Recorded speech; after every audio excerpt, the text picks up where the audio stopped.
ബഹുമാന്യരെ, നമ്മളെല്ലാവരും കേൾക്കാൻ ആഗ്രഹിക്കുന്ന കേരളത്തിൻ്റെ ബഹുമാനായ മുഖ്യമന്ത്രി പിണറായി വിജയൻ നിങ്ങളോട് സംസാരിക്കും.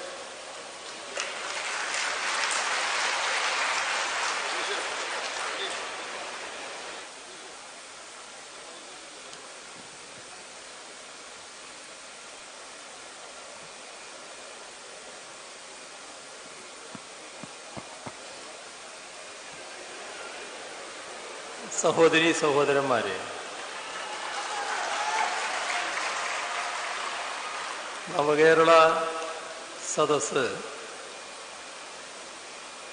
ഔപചാരികമായി കഴിഞ്ഞ 23-ന് വട്ടിയൂർക്കാവ് തിരുവനന്തപുരം മണ്ഡലങ്ങൾ കൂടി ചേർന്നുകൊണ്ടുള്ള സദസ്സിൽ സമാപിച്ചതാണ്. പക്ഷേ നിങ്ങളടക്കം 4 മണ്ഡലങ്ങളുടെ പരിപാടി മാറ്റിവെക്കേണ്ടി വന്നിരുന്നു. സഖാവ് കാനൻ രാജേന്ദ്രൻ്റെ അകാല നിര്യാണം മൂലം ആ ദിവസത്തെ പരിപാടികൾ നമ്മൾ ഒഴിവാക്കിയതായിരുന്നു. ആ പരിപാടിയാണ് ഇന്നും നാളെയുമായി 2 ദിവസമെടുത്ത് നടത്തുന്നത്. കുറച്ച് മാറ്റിവെച്ചു എന്നുണ്ടെങ്കിലും നേരത്തെ നവകേരള യാത്രയുടെ ഘട്ടത്തിൽ കണ്ട ജനാവലിയുടെ ഒഴുകിവരവിന് ഒരു കുറവും പുറവത്ത് സംഭവിച്ചിട്ടില്ല എന്നുള്ളതാണ് ഇവിടെ കൂടിയ ജനസഹസ്രങ്ങൾ തെളിയിക്കുന്നത്. എല്ലാവർക്കും നവവത്സര ആശംസകൾ. നവവത്സര ആശംസ നേരുമ്പോൾ നമ്മുടെ മനസ്സിൽ പുതുവർഷപ്പിറവിയുടെ തൊട്ടു മുന്നിൽ ലോകമാകെ വലിയ തോതിൽ ആഘോഷിക്കുന്ന ക്രിസ്മസ് ആഘോഷ പരിപാടികളെക്കുറിച്ച് സ്വാഭാവികമായും ഓർമ്മ വരും. ഇത്തവണത്തെ ക്രിസ്മസ് ആചരണത്തിൽ ഒരു പ്രത്യേകത സംഭവിച്ചത് നിങ്ങളെല്ലാവരും ശ്രദ്ധിച്ചിട്ടുണ്ടാകുമെന്ന് തന്നെയാണ് കരുതുന്നത്. ഉണ്ണിയേശുവിൻ്റെ തിരുപ്പിറവി നടന്ന ബത്ലഹേമിൽ എല്ലാ വർഷവും ലോകത്തിൻ്റെ വിവിധ ഭാഗങ്ങളിലുള്ളവർ എത്തിച്ചേർന്ന് വലിയ തോതിലാണ് ക്രിസ്മസ് ആഘോഷിക്കാറുള്ളത്. പക്ഷേ ഇത്തവണ അവിടുത്തെ വ്യത്യസ്ത ക്രൈസ്തവ സഭകൾ ഒന്നിച്ചു തന്നെ ഒരു തീരുമാനത്തിലെത്തി. ഇവിടെ ഇത്തവണ ക്രിസ്മസ് ആഘോഷ പരിപാടി വേണ്ട എന്നതായിരുന്നു. വലിയ വേദനയോടുകൂടി എടുത്തൊരു തീരുമാനമായിരുന്നു അത്. എന്നാൽ ആ തീരുമാനത്തിന് കാരണമായത് സഹിക്കാനാവാത്ത മറ്റൊരു വേദനയായിരുന്നു. അവിടെയാണ് അവരുടെ കൺമുന്നിലാണ് അനേകായിരം പാലസ്തീനുകാർ കൊല ചെയ്യപ്പെട്ടു. അതിനിഷ്ഠുരമായി ആശുപത്രിയിലടക്കം കിടക്കുന്നവർ കൊല ചെയ്യപ്പെടുന്ന അവസ്ഥ. ഹൃദയഭേദകമായ കാഴ്ച. അതിൽ നല്ലൊരു ഭാഗം കുട്ടികളായിരുന്നു എന്നതാണ്. അനേകം കുഞ്ഞുങ്ങൾ ഇസ്രയേലികളുടെ ആക്രമണത്തിൽ കൊല ചെയ്യപ്പെട്ട ഒരു മണ്ണിൽ ഉണ്ണിയേശുവിൻ്റെ തിരുപ്പിറവി അതേ രീതിയിൽ ആചരിക്കാൻ അവരുടെ മനസ്സ് അനുവദിച്ചില്ല. അവിടെ സാധാരണ ഉയരുന്ന പുൽക്കുടിലിന് പകരം ഇത്തവണ ഇസ്രയേൽ ആക്രമണത്തിൽ തകർന്ന കെട്ടിടങ്ങളുടെ അവശിഷ്ടങ്ങൾ കൊണ്ടാണ് കുടിലുയർത്തിയത്. അതിനകത്ത് പ്രതീകാത്മകമായി ഉണ്ണിയെയും കിടത്തുന്ന അവസ്ഥയുണ്ടായി. ഇത് ബത്ലഹേമിൽ സംഭവിക്കുമ്പോൾ തന്നെ ബഹുമാന്യ പോപ്പ് ലോകത്തോട് പറഞ്ഞത് ഇത്തവണ ക്രിസ്മസിന് വലിയ ആഘോഷം വേണ്ടതില്ല എന്നായിരുന്നു. ഇതുതന്നെയായിരുന്നു ആദരണീയനായ പോപ്പും ചൂണ്ടിക്കാണിച്ചത്. അനേകായിരങ്ങൾ, അതിൽ നല്ലൊരു ഭാഗം കുഞ്ഞുങ്ങൾ കൊല ചെയ്യപ്പെട്ട് കിടക്കുന്ന ഒരു ഘട്ടത്തിൽ ഇസ്രയേലികളുടെ ആക്രമണം അതിരൂക്ഷമായി തുടരുന്ന ഘട്ടത്തിൽ നിരപരാധികൾ ജീവൻ ബലി കൊടുക്കേണ്ടി വരുന്ന ഘട്ടത്തിൽ നമുക്കെങ്ങനെ ക്രിസ്മസ് ആഘോഷിക്കാൻ കഴിയും? അതുകൊണ്ട് വിപുലമായ ആഘോഷ പരിപാടികൾ വേണ്ടതില്ല എന്ന് മഹാനായ പോപ്പും ലോകത്തെ ക്രൈസ്തവ വിശ്വാസികളെ ഉദ്ബോധിപ്പിച്ചു. ഇവിടെ ഇതുമായി ബന്ധപ്പെട്ട് മറ്റൊരു കാര്യം നാം ആലോചിക്കേണ്ടതുണ്ട്. ലോകത്താകെ വലിയ തോതിലാണ് ഇസ്രയേൽ ആക്രമണത്തിനെതിരെ കടുത്ത പ്രതിഷേധം ഉയർന്നു വന്നത്. ലണ്ടൻ പോലുള്ള ലോകത്തിലെ പ്രശസ്തമായ നഗരങ്ങളിൽ പതിനായിരങ്ങൾ പങ്കെടുത്തുകൊണ്ടുള്ള, ലണ്ടനെ പറ്റി പറഞ്ഞത് ലക്ഷത്തിൽ പരം ആളുകൾ പങ്കെടുത്ത റാലി ഒന്നിലധികം തവണ നടന്നു എന്നായിരുന്നു. അത്ര വലിയ പ്രതിഷേധം ഇസ്രയേൽ ആക്രമണത്തിനെതിരെ പാലസ്തീൻ ജനതയോട് ഐക്യദാർഢ്യം പ്രകടിപ്പിച്ചുകൊണ്ട് നടന്നത് നാം ഈ ഘട്ടത്തിൽ ഓർക്കേണ്ടതാണ്.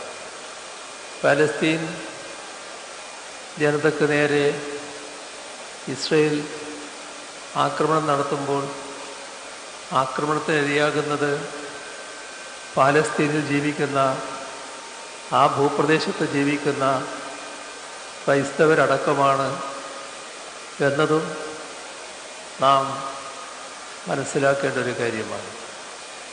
അവിടെ ക്രൈസ്തവ ദേവാലയങ്ങളും ഈ ഇസ്രയേലികളുടെ ആക്രമണത്തിന് ഇരയാകുന്ന അവസ്ഥയുണ്ടായിട്ടുണ്ട് എന്ന് മാധ്യമങ്ങളും റിപ്പോർട്ട് ചെയ്തതാണ്. നമ്മുടെ രാജ്യത്തും പാലസ്തീൻ ഐക്യദാർഢ്യം പ്രകടിപ്പിച്ചുകൊണ്ട് വലിയ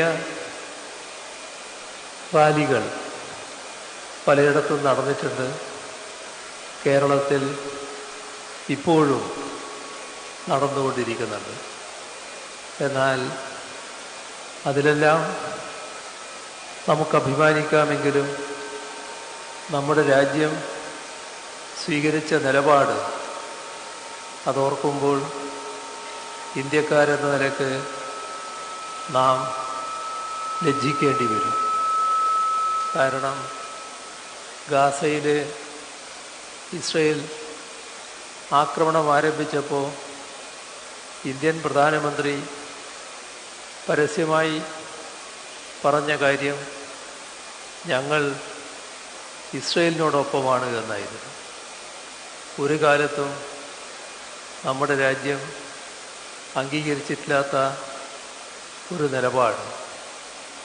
അത് മറ്റൊരു രീതിയിൽ പ്രധാനമന്ത്രി രാജ്യത്തിന് വേണ്ടി പറഞ്ഞപ്പോൾ ഇന്ത്യക്കാരായ നാം എല്ലാം ലോകത്തിനു മുന്നിൽ അപമാനിതരാകുന്ന അവസ്ഥയാണുണ്ടായത്. ഇതോടൊപ്പം നവവത്സര ചിന്തകൾ, നവവത്സരത്തെക്കുറിച്ച് നല്ല ഒട്ടേറെ പ്രതീക്ഷകളാണല്ലോ നമ്മളെല്ലാവരുടെയും മനസ്സിലുയർന്നു വരിക. നമ്മുടെ രാജ്യത്തിൻ്റെ ഒരു ഭാഗത്ത് ഈ അടുത്ത് തന്നെ നടന്ന മറ്റൊരു കാര്യവും നാം ഈ ഘട്ടത്തിൽ ഓർക്കേണ്ടതായിട്ടുണ്ട്. പാലസ്തീനിൽ ഇസ്രയേലികൾ നടത്തുന്ന ആക്രമണം പാലസ്തീൻ ജനതയെ ഈ ഭൂലോകത്ത് നിന്ന് ഉന്മൂലനം ചെയ്യുക എന്ന ഉദ്ദേശത്തോടെയാണ്. അതോടൊപ്പം പാലസ്തീൻ എന്ന പ്രദേശം ഭൂമിയിൽ അവശേഷിക്കേണ്ടതില്ല എന്ന നിലപാടും അവരെടുക്കുന്നതായി കാണാൻ സാധിക്കും. ഒരു രീതിയിലുള്ള വംശഹത്യ എന്ന നിലയിലാണ് അവർ കാര്യങ്ങൾ നീക്കുന്നത്. അതേ നീക്കം മറ്റൊരു രീതിയിൽ നമ്മുടെ രാജ്യത്തിൻ്റെ ഒരു ഭാഗത്ത് നടക്കുന്നത് നാം കാണേണ്ടി വന്നു. അത് മണിപ്പൂരിൽ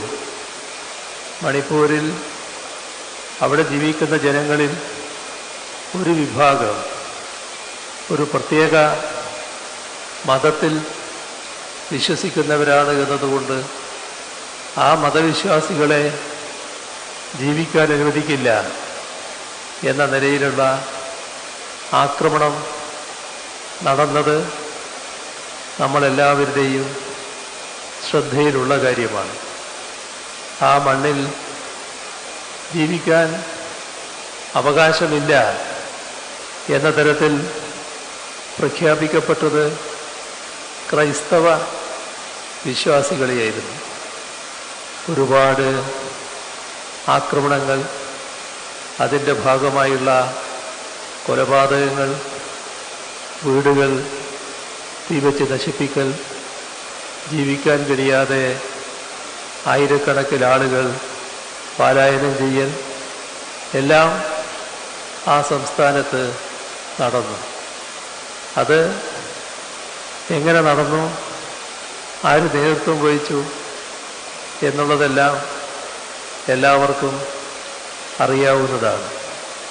പാലസ്തീനികളുടെ കാര്യത്തിൽ സിയോണിസ്റ്റുകൾ സ്വീകരിക്കുന്ന നില എന്താണോ അതേ നിലയാണ് ഇവിടെ സംഘപരിവാറുകാർ മണിപ്പൂരിലെ ക്രൈസ്തവ വിശ്വാസികൾക്ക് നേരെ സ്വീകരിച്ചത് എന്ന് നാം കാണണം.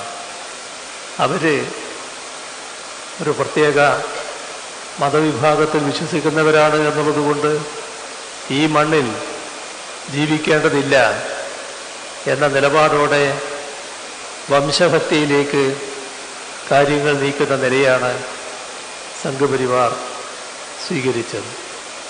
അതിന് സംഘപരിവാറിന് കഴിഞ്ഞത് അത്തരം കാര്യങ്ങളിൽ ഇടപെടാൻ സർക്കാർ മിഷണറി ഉണ്ടായില്ല എന്നതാണ്. മണിപ്പൂരിലേതായാലും രാജ്യത്തേതായാലും ഗവൺമെൻറ്റുകൾ പൂർണ്ണമായ നിസ്സംഗത പാലിക്കുന്നത് കാണാൻ നമുക്ക് സാധിച്ചു. രാജ്യത്തെ ഉത്തരവാദപ്പെട്ട സ്ഥാനത്തിരിക്കുന്നവർ അരയക്ഷരം അതിനെക്കുറിച്ച് സംസാരിക്കാൻ പോലും തയ്യാറായില്ല എന്നത് എല്ലാ മതനിരപേക്ഷ ചിന്താഗതിക്കാരെയും വേദനിപ്പിച്ച കാര്യമായിരുന്നു. നടക്കുന്ന ആക്രമണങ്ങൾക്ക് തടയിടാനല്ല, ആ ആക്രമണങ്ങളെ പ്രോത്സാഹിപ്പിക്കുന്ന നിലപാടാണ് സ്വീകരിക്കപ്പെട്ടത് എന്നതും നാം ഓർക്കേണ്ടതായിട്ടുണ്ട്. നമ്മുടെ രാജ്യത്തെ വിവിധ ക്രൈസ്തവ സഭകൾ ഈ കാര്യത്തിൽ പ്രത്യക്ഷ രൂപത്തിൽ തന്നെ പ്രതിഷേധം പ്രകടിപ്പിക്കാൻ നിർബന്ധിതരായി.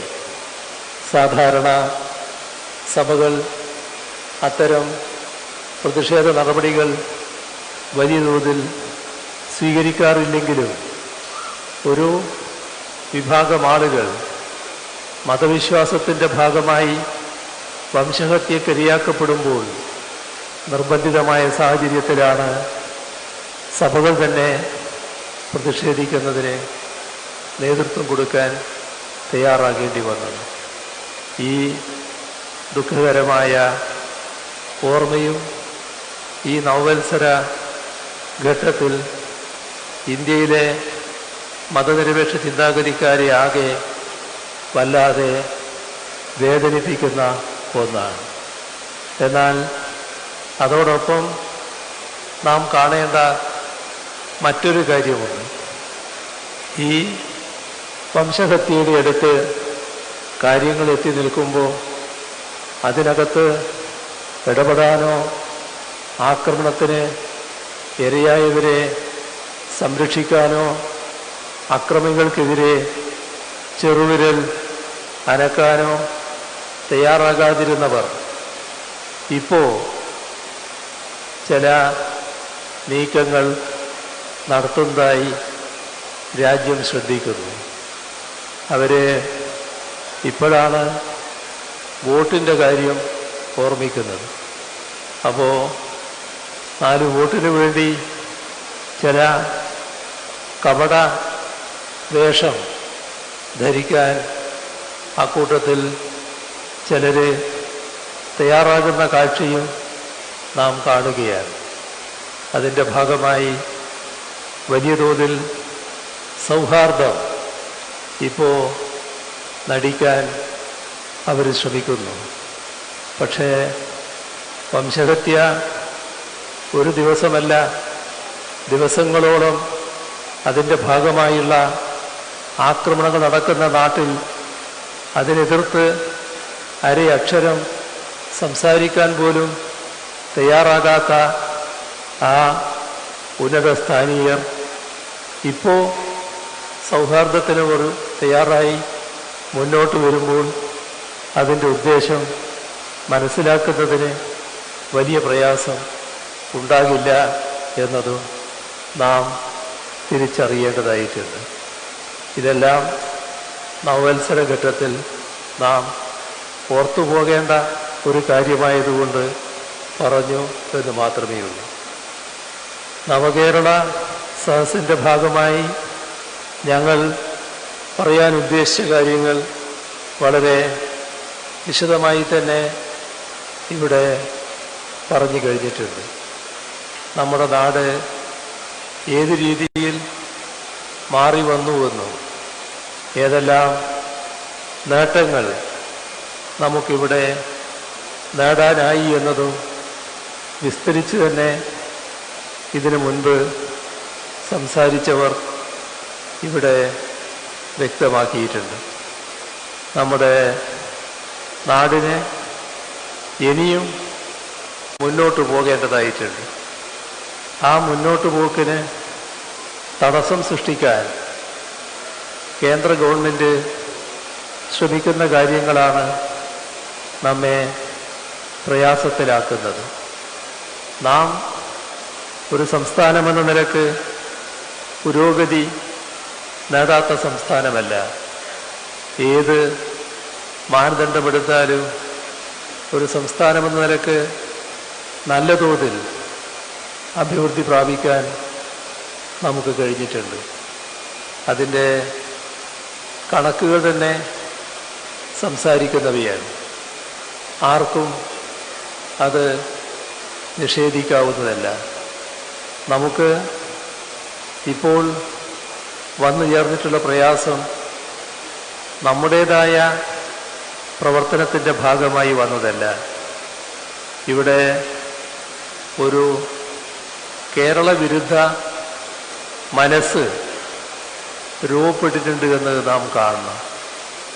ആ കേരള വിരുദ്ധ മനസ്സ് പ്രധാനമായും കേന്ദ്രഭരണത്തിന് നേതൃത്വം കൊടുക്കുന്ന BJPക്കാണുള്ളത്. BJP രാഷ്ട്രീയമായി ഇവിടെ സ്വാധീനമുറപ്പിക്കാൻ വേണ്ടി പല ശ്രമങ്ങൾ നടത്തിയിട്ടുണ്ട്. ആ ശ്രമങ്ങളൊന്നും ഏശിയില്ല എന്നത് നമ്മുടെ നാടിൻ്റെ അനുഭവമാണ്. എന്താണ് കാരണം? പ്രധാന കാരണം കേരളത്തിൻ്റെ മതനിരപേക്ഷ മനസ്സാണ്. ആ മതനിരപേക്ഷ മനസ്സിന് വർഗീയതയെ ഉൾക്കൊള്ളാനാകില്ല. അതുകൊണ്ട് തന്നെ കേരളം BJPയെ സ്വീകരിക്കുന്നില്ല. ആകാവുന്ന എല്ലാ ശ്രമവും അവർ നടത്തി നോക്കി. അതിൽ വലിയ പുരോഗതി അവർക്ക് നേടാനാകുന്നില്ല. അപ്പോൾ ഒരുതരം കേരള വിരുദ്ധ മനോഭാവം അവരിൽ ഉടലെടുക്കുകയാണ്.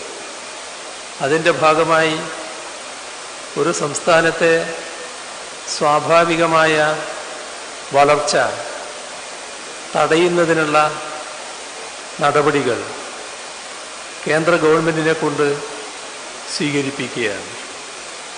ഒരു കാലത്തും അത്തരമൊരു നടപടി കേന്ദ്ര ഗവൺമെൻറ്റിൻ്റെ ഭാഗത്തു നിന്ന് ഉണ്ടാകാൻ പാടില്ലാത്തതാണ്. കാരണം രാജ്യത്തിൻ്റെ വികസനമെന്നത് രാജ്യത്തിൻ്റെ ആകെ വികസനമാണ്.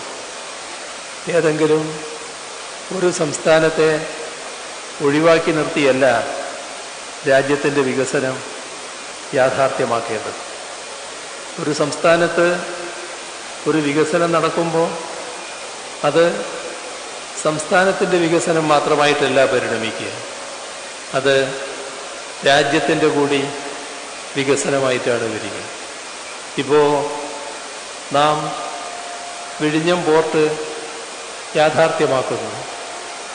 വിഴിഞ്ഞം പോർട്ട് യാഥാർത്ഥ്യമാക്കിയാൽ വിഴിഞ്ഞം പോർട്ട് കേരളത്തിലാണെങ്കിലും അത് രാജ്യത്തിൻ്റെ വലിയ പോർട്ടുകളിൽ ഒന്നായിട്ടാണ് മാറുന്നത്. രാജ്യത്തിൻ്റേതല്ല, ലോകത്തെ വലിയ പോർട്ടുകളിൽ ഒന്നായത് മാറും. ലോകത്ത് തന്നെ അത്യപൂർവം പോർട്ടുകളെ ആ തരത്തിലുള്ളൂ. അപ്പോൾ ഇന്ത്യയുടെ വലിയ പോർട്ട് എന്ന തരത്തിലാണ് അത് അറിയപ്പെടുക.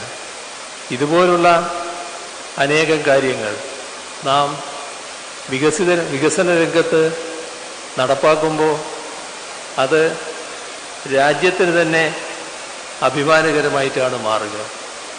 ഇപ്പോൾ നമ്മുടെ സംസ്ഥാനത്ത് ഡിജിറ്റൽ യൂണിവേഴ്സിറ്റി നാം തുടങ്ങി. ഇന്ത്യയിലെ ആദ്യത്തെ സംരംഭമാണ്. ഇപ്പോൾ രാജ്യത്തിൻ്റെ ഡിജിറ്റൽ യൂണിവേഴ്സിറ്റി എന്ന തരത്തിലാണ് സ്വാഭാവികമായും അത് വിലയിരുത്തപ്പെടുക. നാം ഇപ്പോൾ ഡിജിറ്റൽ സയൻസ് പാർക്ക് ആരംഭിക്കുന്നു. അതിൻ്റെ തറക്കല്ലിടാനും പ്രധാനമന്ത്രിയായിരുന്നു വന്നത്. അത് വരുമ്പോൾ അത് രാജ്യത്തെ ആദ്യത്തെ ഡിജിറ്റൽ സയൻസ് പാർക്ക് എന്ന തരത്തിലാണ് അറിയപ്പെടുക. ഇതെല്ലാം കേരളത്തിൻ്റെ സ്വന്തമാണെങ്കിലും രാജ്യത്തിൻ്റെ ഏറ്റവും വലിയ പദ്ധതികൾ എന്ന തരത്തിലാണ് പരിഗണിക്കപ്പെടുക. ഇങ്ങനെ ഒരുപാട് കാര്യങ്ങൾ കാണാൻ നമുക്ക് കഴിയും. അതിലൊന്നും സങ്കുചിതമായ വീക്ഷണങ്ങളല്ല വേണ്ടത്. കേന്ദ്രവും സംസ്ഥാനവും ഒരേ മനസ്സോടെ നാടിൻ്റെ പുരോഗതിക്കാവശ്യമായ പദ്ധതികൾക്ക് സഹായകരമായ നിലപാട് സ്വീകരിച്ച് പിന്തുണ നൽകുകയാണ് വേണ്ടത്.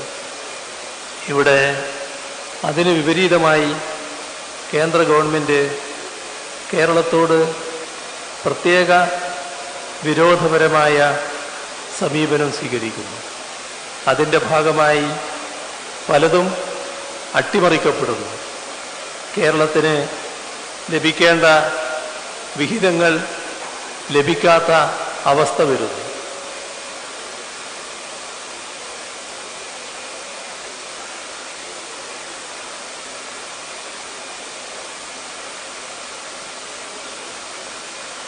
ഇത്തരമൊരു നില വരുമ്പോൾ സ്വാഭാവികമായും ഒരു നാട് ആ നാടിൻ്റെ വികാരം ഒന്നിച്ച് പ്രകടിപ്പിക്കുകയാണ് വേണ്ടത്. അതിനകത്ത് മറ്റ് ഭേദചിന്തകളില്ലാതെ തന്നെ എല്ലാവരും ഒന്നിച്ച് കേന്ദ്ര ഗവൺമെൻറ്റിനോട് ആവശ്യപ്പെടുന്ന നില സ്വീകരിക്കണം. നമ്മുടെ വികസന പദ്ധതികൾ തകർക്കാൻ ശ്രമിക്കുമ്പോൾ അരുത് എന്ന് പറയാൻ എല്ലാവർക്കും കഴിയണം. ഇതാണ് ഞങ്ങൾ ഉദ്ദേശിച്ചത്. ഞങ്ങൾ ഈ പരിപാടി സംഘടിപ്പിച്ചത് ഏതെങ്കിലും ഭേദചിന്തയോടെയല്ല, ഏതെങ്കിലും കൂട്ടർക്ക് എതിരായുള്ളൊരു പരിപാടി എന്ന നിലക്കല്ല. നമുക്ക് നമ്മുടേതായ ആവശ്യങ്ങളുണ്ട്. ആവശ്യം നാടിൻ്റെ ആവശ്യമാണ്, ജനങ്ങളുടെ ആവശ്യമാണ്, നമ്മുടെ നാടിൻ്റെ വികസനത്തിൻ്റെ പ്രശ്നങ്ങളാണ്. ഇതാണ് നാം അവതരിപ്പിക്കാൻ ഉദ്ദേശിച്ച കാര്യങ്ങൾ. അത് കേരളം ഒന്നാകെ ഈ അഭിപ്രായം രേഖപ്പെടുത്തണം എന്നാണ് ഞങ്ങൾ ആലോചിച്ചത്. അതിൻ്റെ ഭാഗമായി കേരളത്തിലെ നിയമസഭയിൽ പ്രാതിനിധ്യമുള്ള എല്ലാ രാഷ്ട്രീയ കക്ഷികൾക്കും പങ്കാളിത്തമുള്ള തരത്തിലാണ് ഈ പരിപാടിയുടെ സംഘാടനം നിശ്ചയിച്ചത്. ഓരോ മണ്ഡലത്തിലും ആ മണ്ഡലത്തിലെ MLA ഈ പരിപാടിയുടെ സംഘാടന ചുമതല വഹിക്കുക. അതോടൊപ്പം ഈ നവകേരള സദസ്സ് മണ്ഡലത്തിൽ നടക്കുമ്പോൾ ആ സദസ്സിൻ്റെ അധ്യക്ഷനായി അവിടുത്തെ MLA ഇരിക്കുക. ഇതാണ് ഞങ്ങൾ പൊതുവെ കണ്ടത്. ഈ കണ്ടതിൻ്റെ അർത്ഥം എന്താണ്? കേരളത്തിലെ 41 മണ്ഡലങ്ങളിൽ UDF MLA-മാർ സംഘാടനത്തിൻ്റെ ചുമതല വഹിക്കണം, ഈ സദസ്സിൽ അധ്യക്ഷത വഹിക്കണം. ഇവിടെ എല്ലാവരും സഹകരിച്ചുകൊണ്ട് ഈ പരിപാടി നടത്തുക എന്നതിനാണ് സർക്കാർ പ്രാധാന്യം കൊടുത്തത്. പക്ഷേ ഏകപക്ഷീയമായി ഈ പരിപാടി ബഹിഷ്കരിക്കുന്നു എന്നാണ് പ്രതിപക്ഷ നേതാവ് പ്രഖ്യാപിച്ചത്. എന്താണ് ബഹിഷ്കരണത്തിന് കാരണം? എന്തിനാണ് ബഹിഷ്കരിക്കുന്നത്? ഈ പരിപാടിയിൽ UDF-ന് എതിരായ എന്ത് കാര്യമാണുള്ളത്? UDF ഈ പരിപാടിക്കെതിരെ ചില കാര്യങ്ങൾ ഇപ്പോൾ പറയുന്നതുകൊണ്ട് അതിനെ വിമർശിച്ചുകൊണ്ട് ഞങ്ങൾക്കും പറയേണ്ടതായിട്ട് വരും.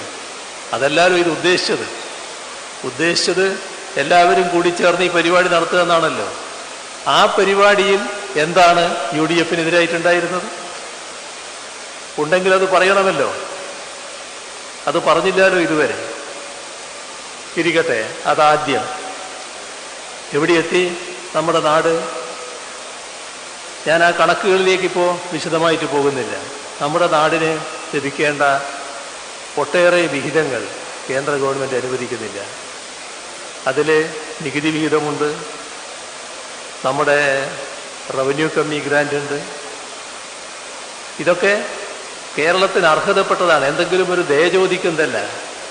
പക്ഷേ അർഹതപ്പെട്ടത് നൽകാതെ വലിയ തോതിൽ കുറക്കുകയാണ്. അതോടൊപ്പം നമ്മൾ ചെലവിട്ട സംഖ്യയുണ്ട്, കേന്ദ്രവും സംസ്ഥാനവും കൂടി നടത്തുന്ന പദ്ധതികൾ. ആ പദ്ധതികളുടെ ഭാഗമായി ചെലവിട്ട തുക കേന്ദ്രത്തിൻ്റെ ചെലവിട്ട് കഴിഞ്ഞു, സംസ്ഥാന ഗവൺമെൻറ് ചെലവിട്ടു. ഇനി ആ പണം കേന്ദ്ര ഗവൺമെൻറ് അനുവദിക്കണം. ചോദിക്കുമ്പോൾ അത് തരാൻ തയ്യാറല്ല. എന്താ ചെയ്യാനാവുക? തരാതെ വെച്ചിരിക്കുകയാണ്. ഇതിനു പുറമെയാണ് നമ്മുടെ സംസ്ഥാനത്തിൻ്റെ കടമെടുപ്പ് പരിധി. സംസ്ഥാനം കടമെടുക്കുന്നത് സംസ്ഥാനത്തിൻ്റെ അധികാരത്തിൽപ്പെട്ടതാണ്. അത് ഭരണഘടന തന്നെ ഉറപ്പു നൽകുന്ന കാര്യമാണ്. ഭരണഘടനാ വിരുദ്ധമായി കേന്ദ്ര ഗവൺമെൻറ് ഇടപെട്ടിരിക്കുന്നു. സംസ്ഥാനം ഇത്രയേ കടമെടുക്കാൻ പാടുള്ളൂ എന്ന് അവർ നിശ്ചയിക്കുന്നു. ആ നിശ്ചയിക്കുന്നത് വലിയ തോതിൽ കുറഞ്ഞ തോതാണ്. ആ കുറഞ്ഞ തുക നിശ്ചയിച്ചതിന് ശേഷം അതിൽ പിന്നെയും കുറവ് വരുത്താൻ വേറെ വ്യവസ്ഥകൾ കൊണ്ടുവരികയാണ്. കിഫ്ബിയുടെ കടത്തിൻ്റെ പരിധിയിൽപ്പെടുത്തും, സംസ്ഥാനത്തിൻ്റെ കടത്തിൻ്റെ പരിധിയിൽപ്പെടുത്തും. എന്താണ് പ്രശ്നം? കിഫ്ബി മുഖേന ഇപ്പോൾ നമ്മുടെ സംസ്ഥാനത്ത് 83,000 കോടി രൂപയുടെ പദ്ധതികളാണ് ഏറ്റെടുത്തിരിക്കുന്നത് ഈ 7.5 വർഷം കൊണ്ട്. ആ പദ്ധതികൾ നാടിൻ്റെ എല്ലാ ഭാഗങ്ങളിലും നാടിൻ്റെ വികസനത്തിന് വേഗത കൂട്ടുന്നവയാണ്. ഒരു ഭേദചിന്തയില്ലാതെയാണ് ആ പദ്ധതികൾ നടപ്പാക്കപ്പെട്ടിട്ടുള്ളത്. ആ പദ്ധതി നാടിൻ്റെ വികസനത്തിന് വേഗത കൂട്ടുന്നു എന്നത് തന്നെയാണ് കേന്ദ്ര ഗവൺമെൻറ് അനവസരപ്പെടുത്തുന്നത്. നിങ്ങളുടെ കടത്തിൻ്റെ പരിധിയിൽപ്പെടുത്തുമെന്ന് പറഞ്ഞാൽ അത്രയും തുക കുറയും.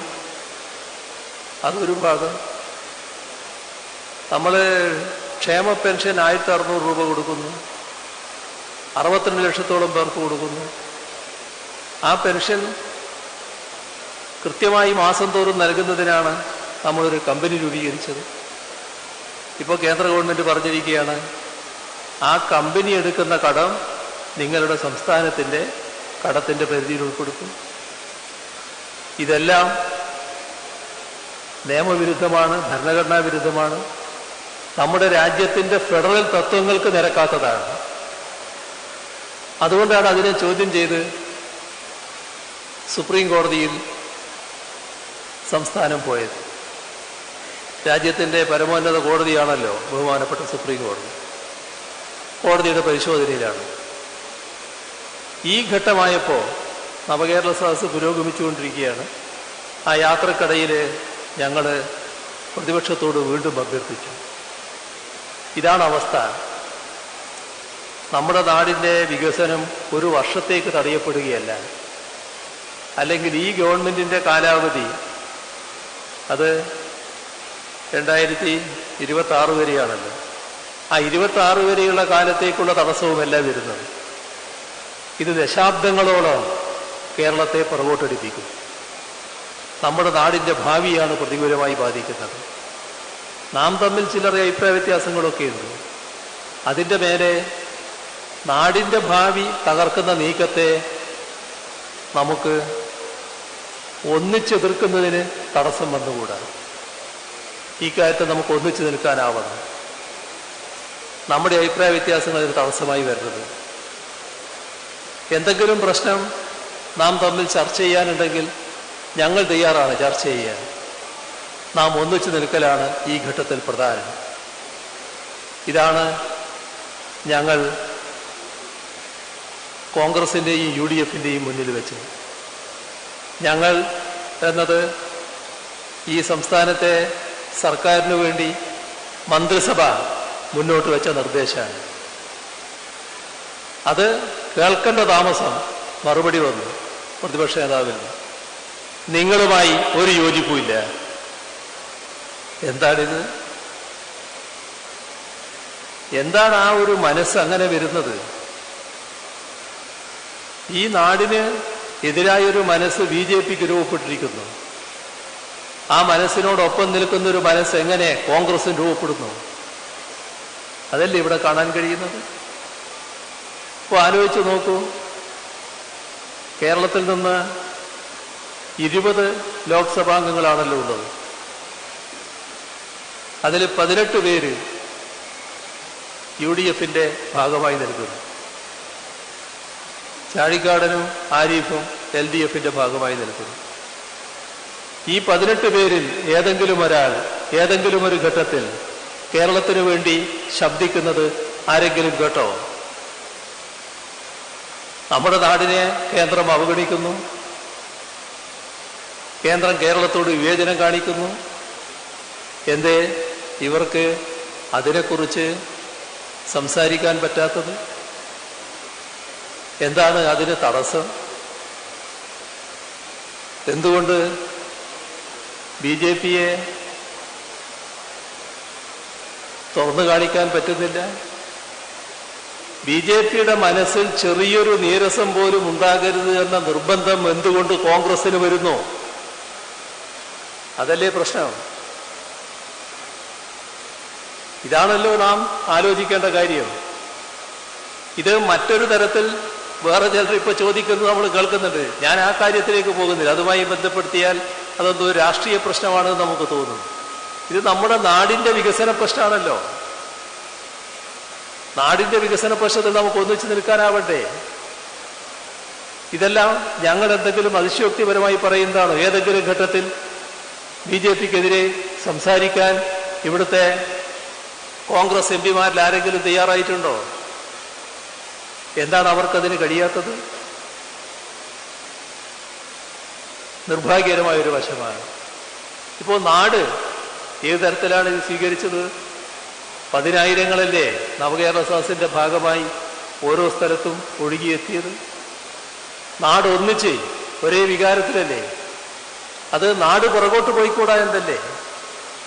നമ്മുടെ നാടിന്റെ ഭാവി എല്ലാവരും ഗൗരവമായല്ലേ കാണുന്നത്?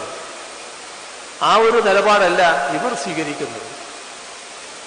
കോൺഗ്രസിന്റെ MP-മാര് ഒരു ഘട്ടത്തിലും ഇതിന് അനുകൂലമായ, നാടിനനുകൂലമായ നിലപാട് സ്വീകരിക്കുന്നില്ല. BJP-യെ ചേർന്ന് നിൽക്കുകയാണ്. BJP-യുടെ ഗവൺമെന്റ് സ്വീകരിക്കുന്ന നിലപാടിനെ ന്യായീകരിക്കാൻ പോലും ശ്രമിക്കുകയാണ്. അത്തരമൊരു ദൗർഭാഗ്യകരമായ അവസ്ഥ നമ്മുടെ നാടിന് വന്നു ചേർന്നിട്ടുണ്ട് എന്നത് നാം കാണണം. ഇപ്പോഴും അവർ മനസ്സിലാക്കേണ്ടത്, ആ ബഹിഷ്കരണ ആഹ്വാനം വന്നപ്പോൾ കേരളത്തിലെ ജനങ്ങൾ എങ്ങനെ പ്രതികരിച്ചു എന്നുള്ളതാണ് ഈ നവകേരള യാത്രയിൽ ആകെ കണ്ടത്. എവിടെയും അതിലൊരു വ്യത്യാസമില്ല.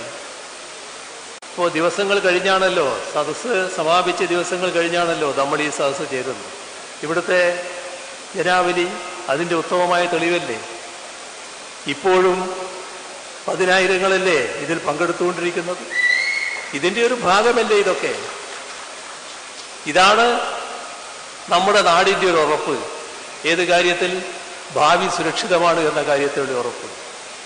ഒരുമയോടെ ഐക്യത്തോടെയുള്ള ഒരു ജനത ഉള്ള നാടിനെ ഒരു ശക്തിക്കും തകർക്കാനാവില്ല.